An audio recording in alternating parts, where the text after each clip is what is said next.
누군가 제게 함께 일할 사람, 또 함께 살 사람을 찾을 때에 어떤 기준으로 찾습니까? 라고 묻는다고 한다면 저는 흔들림 없는 첫 번째 기준이 있습니다. 품성이 좋은 사람입니다. 그래서 이 한 해 동안 우리 교회에서는 품격 있는 품성 성도가 됩시다 하는 운동을 펼쳤지요. 물론 품격 있는 품성의 그 모델은 우리 주 예수 그리스도 한 분이십니다. 그리고 그분 안에 우리가 담고 싶은, 우리가 배우고 싶은 아름다운 품성들이 다 담겨져 있습니다. 그런데 예수님께서 친히 나는 이러이러한 품성을 가졌다라고 말씀하신 그 말씀이 있습니다. 나는 마음이 온유하고 겸손하다, 그렇게 말씀하셨습니다. 그리고 내 멍에를 메고 이 품성을, 온유의 품성을 배우라 말씀도 하셨습니다. 예수님께서는 제자들에게 천국의 백성들이 가져야 될 품성을 산에 올라서 가르치신 적이 있습니다. 이름하여 산상보훈입니다. 그 마태복음 5장 5절에 보면 온유한 자는 복이 있나니 저들이 땅을 기업으로 얻을 것이며, 그렇게 말했습니다. 온유한 자가 땅을 얻는다, 이 얼마나 역설적인 말씀입니까? 힘 있는 자가 땅을 차지한다, 힘센 자가 땅을 정복한다, 그래야 이해가 될 터인데 온유한 자가 복을 받아서 땅을 얻는다, 쉽게 이해하기 어려운 말씀이지요. 이것을 이름하여 역설적인 진리, 파라독스라고 말합니다. 우리 기독교는 파라독스가 많이 있습니다. 살고자 하느냐 죽으라, 높아지고자 하느냐 낮아져라, 섬김받기를 원한다고 한다면 섬겨라, 그리고 온유해라, 그래야 땅을 차지한다 말씀을 합니다. 예수님께서 온유한 자는 복이 있나니 그들이 땅을 기업으로 받을 것이며 라고 했을 때 당시 사람들은 몹시 당황했을 것입니다. 대단히 충격적인 말씀으로 아마 받아들여졌을 것입니다. 이 당시 세계를 지배하고 있던 나라는 로마라고 하는 나라입니다. 오직 군사력에 의하여 세계를 정복한 나라이죠. 그래서 유대인들은 로마의 힘을 능가하는 어떤 메시아가 나타나서 로마로부터 자기를 독립시켜 줄 것이고 온 세상의 땅을 그들에게 줄 것이라고 믿었습니다. 근데 예수님이 오셔서 도시락 하나로 5천 명을 먹인다는 말씀이에요. 무리를 걸어가십니다. 죽은 자를 살립니다. 그래서 민초들이 야, 이분이 메시아구나 하고 구름대처럼 일어나 그분을 따랐던 것이고, 그분을 왕으로 삼기 위해서 사람들이 서열을 일으키기도 했던 거죠. 그런데 예수님께서 온유한 자가 복이 있다, 그들이 땅을 차지할 것이라고 했으니 과연 이해가 되었겠습니까? 세상이 가르치는 생태계 원리는 약육강식, 적자생존입니다. 힘 있는 자만이 살아남는 원리라는 거죠. 그러나 과연 그것이 사실일까요? 온 산과들 밀림 속에 사자와 호랑이가 우글거려야 되는데 그들은 거의 멸종 단계에 이르러고 있습니다. 근데 온유한 동물들, 소, 양, 돼지, 닭, 오리, 이런 것들은 온 세상에 가득하지 않습니까? 바다의 원리도 마찬가지입니다. 큰 물고기는 작은 물고기를 잡아먹습니다. 작은 물고기는 더 작은 것들을 잡아먹고 살죠. 그렇다고 한다면 상어와 고래가 온 바다에 가득해야 되는데 힘없는 작은 것들만 바다에 가득하단 말이에요. 이걸 어떻게 설명할 수가 있을까요? 하늘에 태양하고 바람하고 함께 놀고 있었습니다. 갑자기 짓궂은 생각이 들었습니다. 너하고 나하고 누가 힘이 셀까? 내가 세지. 무슨 소리, 내가 힘이 더 세지. 한번 내기 한번 하자. 하시모. 어떻게 할까? 저기 지금 나그네가 외투를 입고 지나가는데 누가 저 외투를 벗기나 내기 한번 하자. 먼저 가위바위보해서 바람이 시작을 했습니다. 바람을, 온 세상에 있는 바람들을 다 불러 모아가지고 노래를 부르면서 바람을 일으킵니다. 동남풍아 불어라, 서북풍아 불어라, 그러고 바람을 일으켰습니다. 근데 나그네가 외투를 벗기는커녕 더 확 움켜쥐고 고개를 팍 숙이고 길을 간단 말이에요. 이제는 태양 차례가 되었습니다. 구름 속에 숨어있던 태양이 고개를 내밀고 따끈따끈하게 햇빛을 내려줬더니 아이고 더워라 하고 옷을 벗었다고 하는 것입니다. 부드러운 온유한 태양이 이겼다는 얘기죠. 여러분, 나무도 딱딱한 나무가 부러집니다. 어릴 때 우리 집 앞에는 소나무 숲이 꽉 우거져 있었습니다. 겨울에 눈이 내립니다. 눈이 내리면은 소나무 가지 위에 눈이 쌓여요. 그럼 그걸 한번 털어주면 될 텐데 이 소나무가 고집이 있어서 눈을 계속 쌌습니다. 누가 이기나 보자. 근데 바람이 살짝 불면 함께 왕창 나무 가지가 부러집니다. 그걸 이름하여 설해목이라고 하거든요. 부지런 나는 새벽에 일찍 일어나서 그 설해목을 주워다가 땔감으로 썩은 해더랬었죠. 근데 역시 우리 집 앞에 버드나무 숲이 있었는데 버드나무에는 이 눈이 고이지가 않습니다. 한 방울 내리면 출렁출렁 털어버리면 그만이란 말이죠. 연한 나무 가지에 꽃이 핍니다. 열매가 맺습니다. 딱딱한 나무에는 꽃이 피거나 열매가 맺혀지지 않습니다. 여러분, 감 따는 법을 아십니까? 감은 열매만 따지 않습니다. 반드시 가지를 함께 꺾어서 땁니다. 왜 그런지 아세요? 가지를 꺾어 주어야 거기서 연한 순이 나옵니다.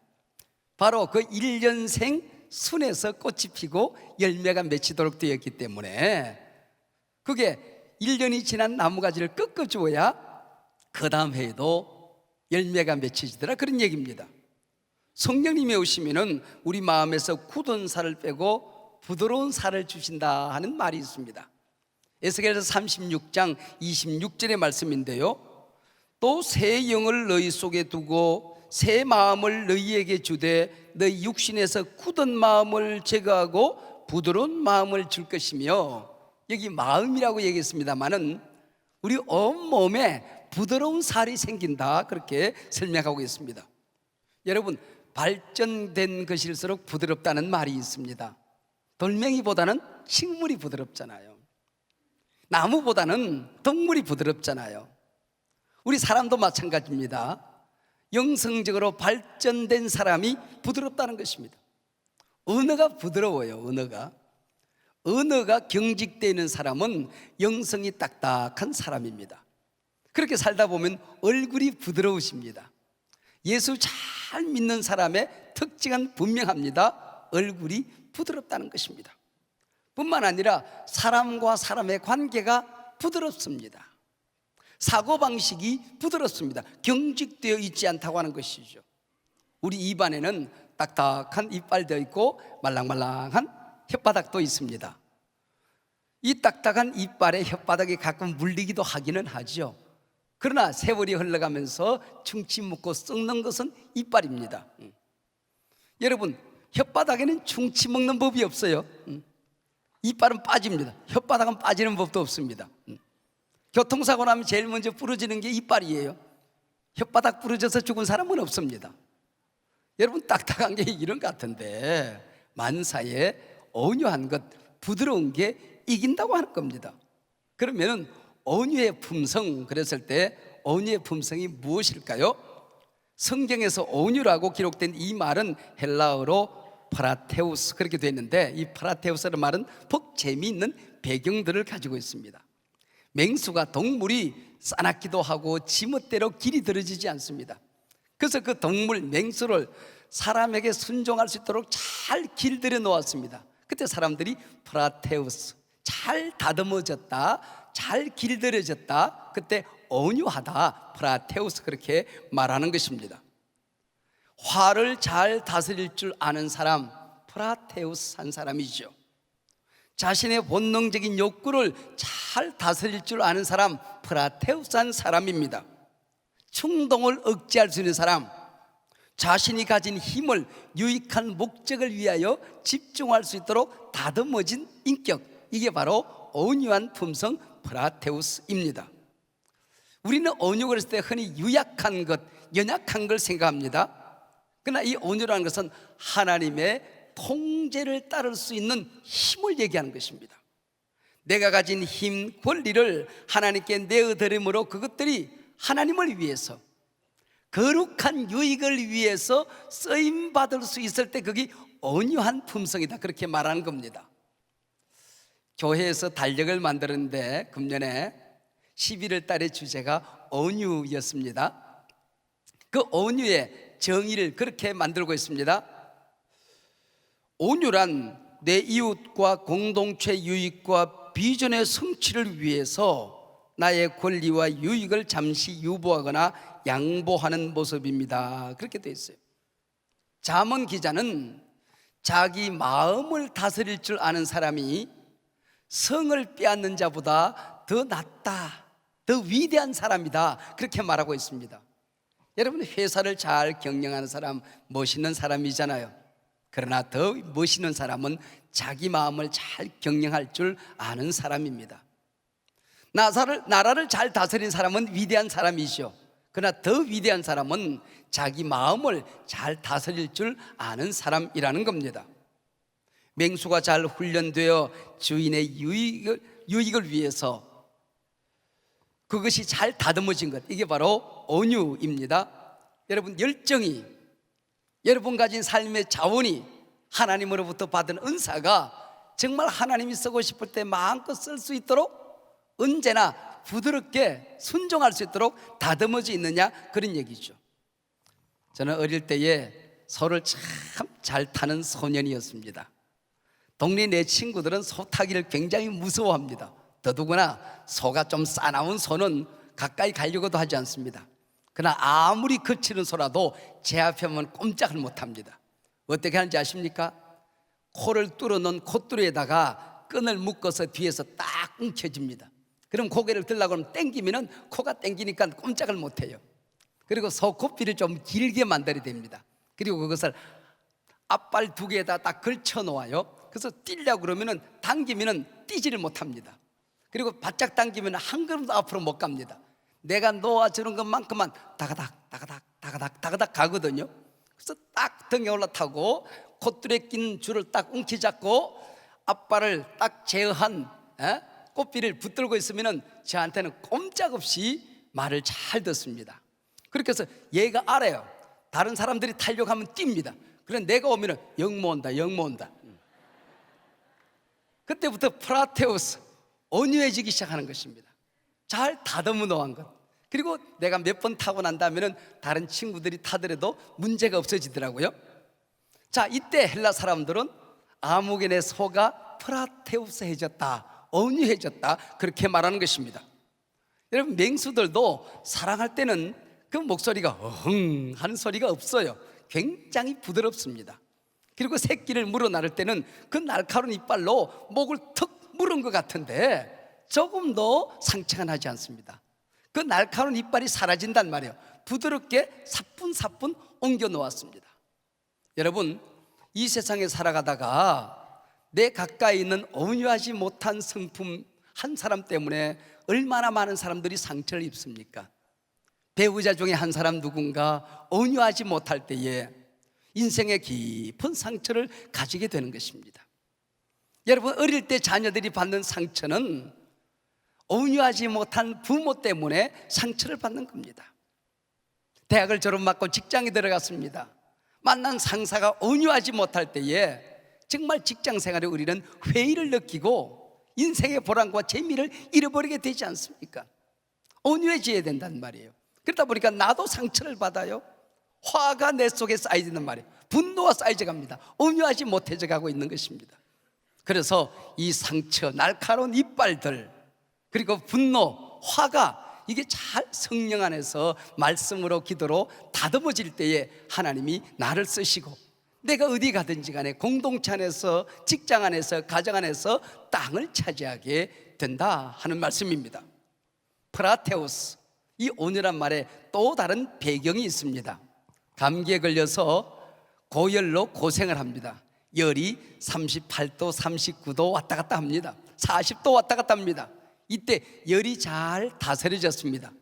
약을 먹고 치료를 받고 열이 다스려져서 정상 체온이 되었다 그럴 때 프라테우스, 그렇게 말합니다. 열이 다스려졌다는 얘기입니다. 정상체온, 이 말이 굉장히 중요합니다. 여러분, 음식도 적게 먹으면 영양실조가 됩니다. 너무 많이 먹으면 과식이 되고 비만이 되는 겁니다. 운동도 안 하면 병이 걸리고 나태해집니다. 점점 더 게으러집니다. 너무 많이 하면 활성산소가 생기고 과로하게 되는 거죠.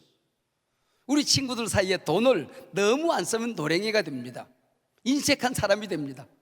너무 풍덩풍덩 쓰면 허세가 되고 낭비가 되는 겁니다. 교회 사역, 하나님을 섬기는 것, 충성, 일할 때 일하지 않고 드릴 때 드릴 수 없으면 불충성이 되는 것입니다. 그러나 나설 때 안 나설 때 분간하지 못하고 나서면 월권이 되고 과욕이 되는 것입니다. 열심도 정상체온이 굉장히 중요합니다. 자기 자신에게 한번 물어보세요. 나는 교회를 섬기고 하나님을 섬기고 착한 일, 이웃을 섬기는 데 있어서 내 영혼이 싸늘하게 식어져 있는가? 36도 5분을 가르치지 않고 35도쯤 지금 내려가 있지 않는가? 아니면 열이 좀 과하지 않는가? 아니면 또 열이 올랐다 내렸다 변덕심한 사람은 아닌가?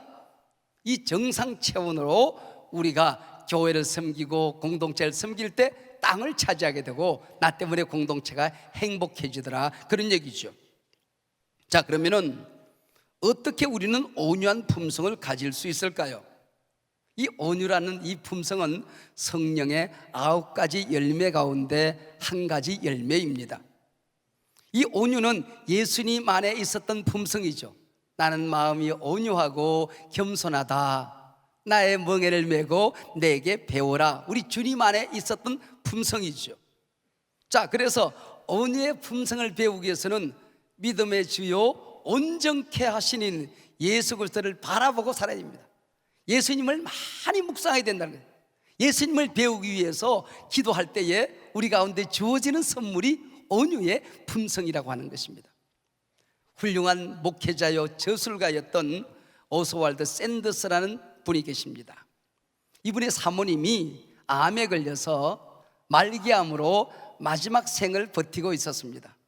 목사님께서 휴가를 얻어서 사모님을 돌보는 일에 온 정성을 다하고 있었습니다. 근데 어느 날 사모님이, 여보, 당신은 당신의 일에 집중했으면 좋겠어요. 나를 좀 내버려 두면 안 될까요? 목사님이 너무나도 깜짝 놀랐습니다. 왜 그렇게 말하세요? 그랬더니 사모님이 말씀합니다.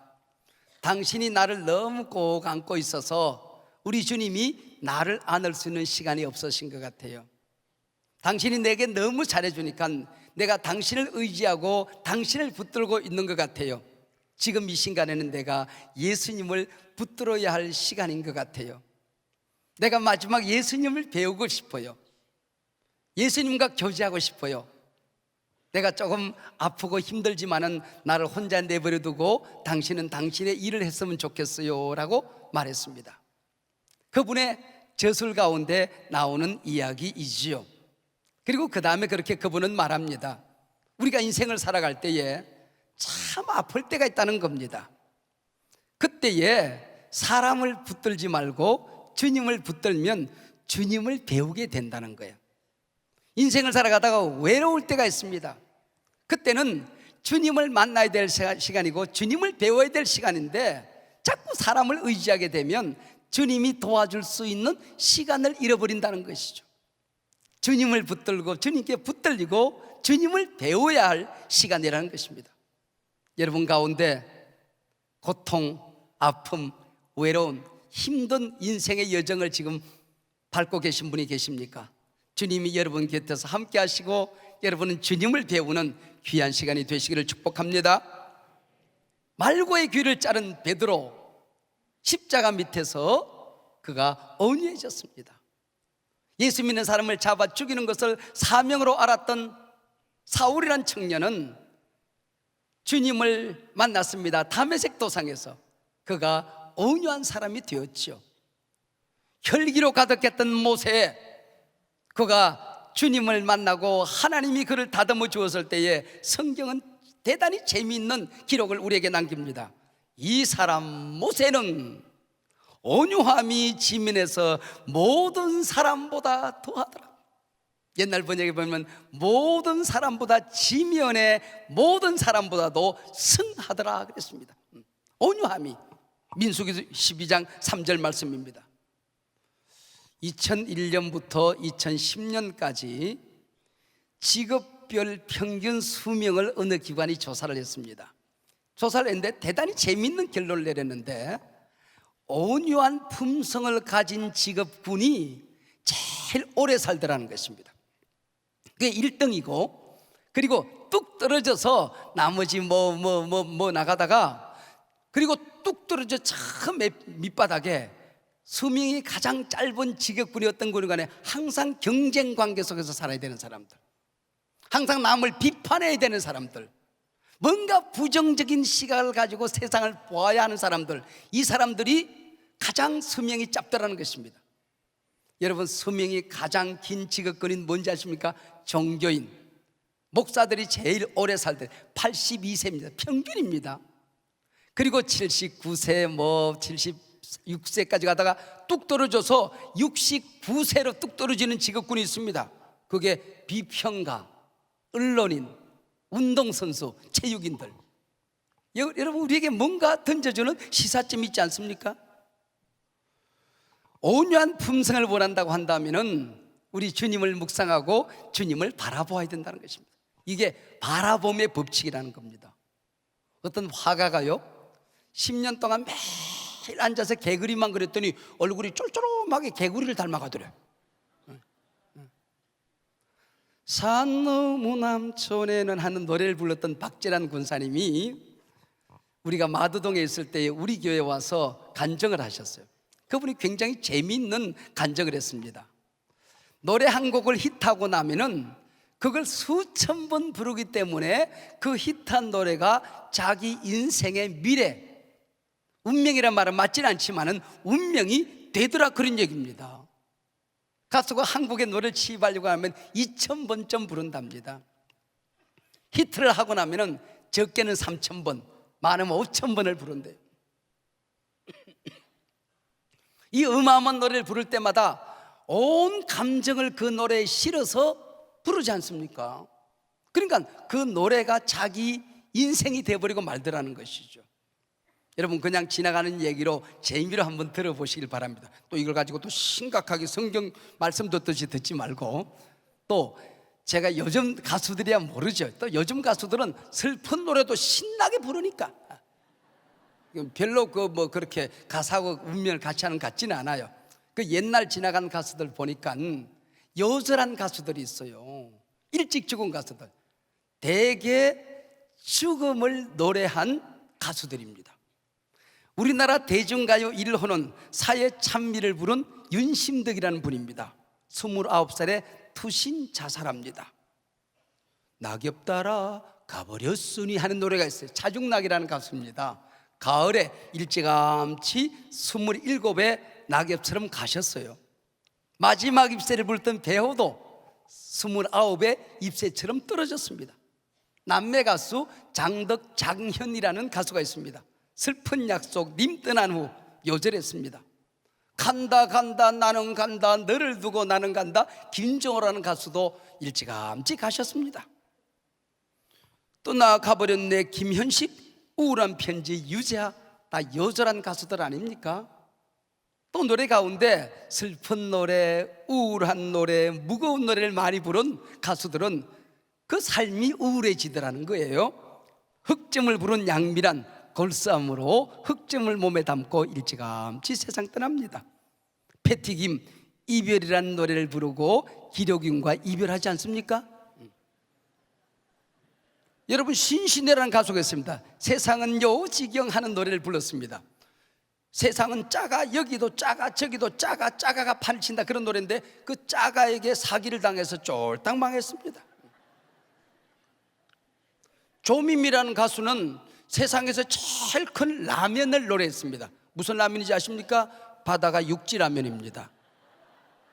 그 노래를 부르고 바다를 건너온 제일 교포 사업가와 만나서 결혼했습니다.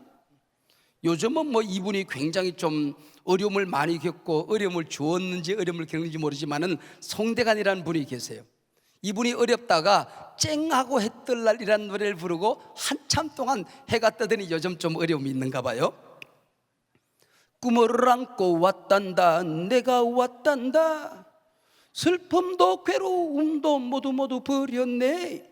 안 되는 일 없단다, 노력하면은 쨍하고 해 뜰 날 돌아온단다. 그리고 쨍하고 해 뜰 날. 윤한기는 나는 행복합니다 노래를 부르고 난 다음에 인생을 어떻게 사는 것이 행복할 것인가 마지막 결단하고 목사가 됩니다.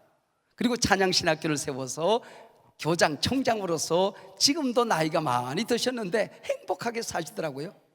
뭔가 일이 안 됐던 태진아, 그 당시 제일 잘 나가던 가수 탤런트가 태연실, 남진, 나훈아였대요. 그래서 태연실의 태자에다가 남진의 진자에다가 나훈아의 아자를 떠서 자기 이름을 태진아라고 이름을 지었습니다. 그리고 인생을 밝게 재미있게 살기로 결단했습니다. 그분은 뭔가 신이 나요. 노래를 부르면 신이 나요. 저희도 한번 다녀가신 적이 있긴 합니다만은 제가 뭘 얘기를 하려고 이렇게 쓰잘데없는 얘기를 했을까요? 여러분, 온유한 품성을 얻기를 원한다고 한다면은 언어가 부드러워야 됩니다. 노래를 한 곡 불러도 밝은 노래를 불러야 됩니다. 밝은 노래. 이 세상에 살아가다가 사건을 만나 해설하는 것도 항상 온유해야 됩니다. 부드러워야 됩니다. 죽고 사는 것이 혀의 권세에 달렸나니.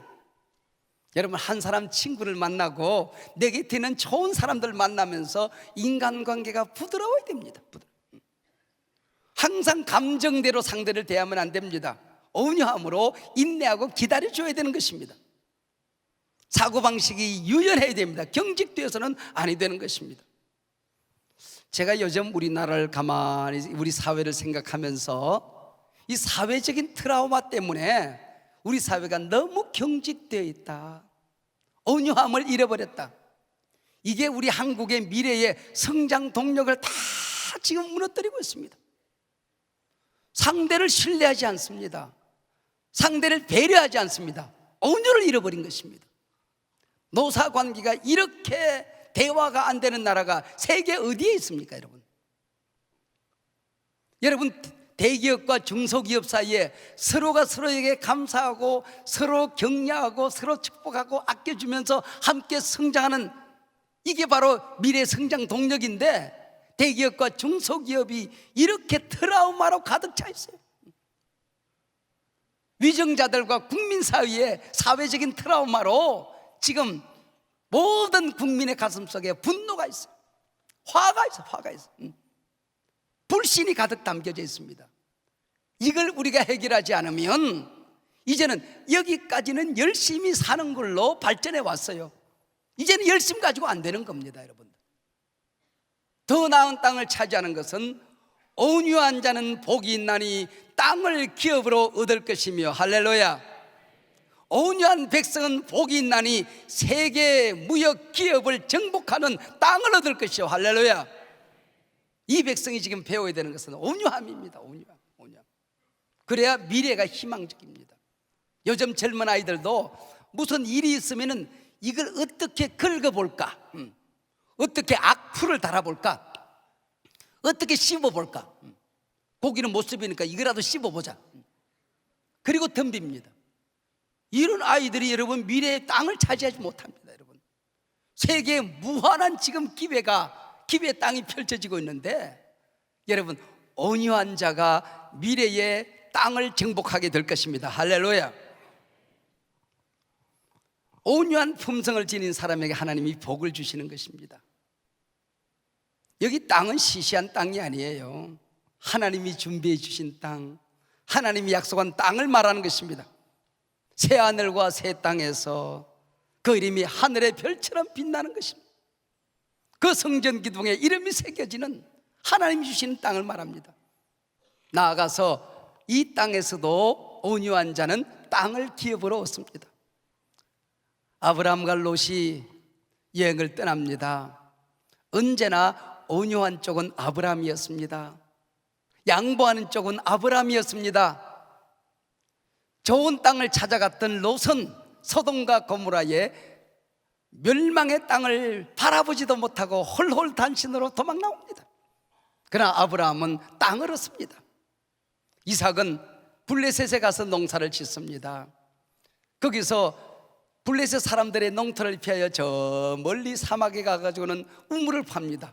그런데 그쪽에는 물이 안 나오는데 이삭이 판 우물은 물이 콸콸콸콸콸콸 쏟아진단 말이에요. 농사가 잘 됐어요. 블레셋 사람들이 흉년을 만난 그 해에 그 땅에서 100배의 수확을 얻었더라 그랬어요. 그랬더니 블레셋 사람들이 와가지고 야 이거 우리 땅이야 비켜. 그래서 그러세요 하고 우물을 양보하고 또 옮겨갑니다. 그래서 이번에 우물을 팔더니 우물이 더 크고 물이 더 잘 나오고 그 많은 물로 인하여 또 농사를 지었습니다. 그랬더니 또 나타나가지고는 야 너 왜 여기 이 땅에 와서 농사를 지어? 이번에 우물만 이거 하나 내놓으면 우리가 또 봐줄게. 그래 또 우물 양보하고 또 갑니다. 그랬더니 가는 곳곳마다 옮길 때마다 우물은 더 커졌더라 할렐루야. 물은 더 잘 나오더라 할렐루야. 농사는 더 풍년을 만나더라 할렐루야. 그것뿐만이 아닙니다. 이삭이 쫓겨가는 줄 알았는데 쫓겨다닐 때마다 한 걸음 한 걸음 그가 떠났던 가나안 땅 약속의 땅을 향하여 옮겨져 가고 있었다라고 하는 것입니다. 온유한 자는 복이 있나니 땅을 기업으로 얻을 것이며, 여기 땅은 사람을 얘기하는 것입니다. 온유한 사람이 사람을 얻습니다. 온유한 사람 곁에 좋은 사람이 몰려들게 되셔야 하는 것입니다. 여러분, 온유한 사람이 사람을 얻어요. 까칠한 사람 있잖아요. 까칠한 사람들, 그 사람 곁에는 항상 톡톡 쏘는 까칠한 것들만 모입니다.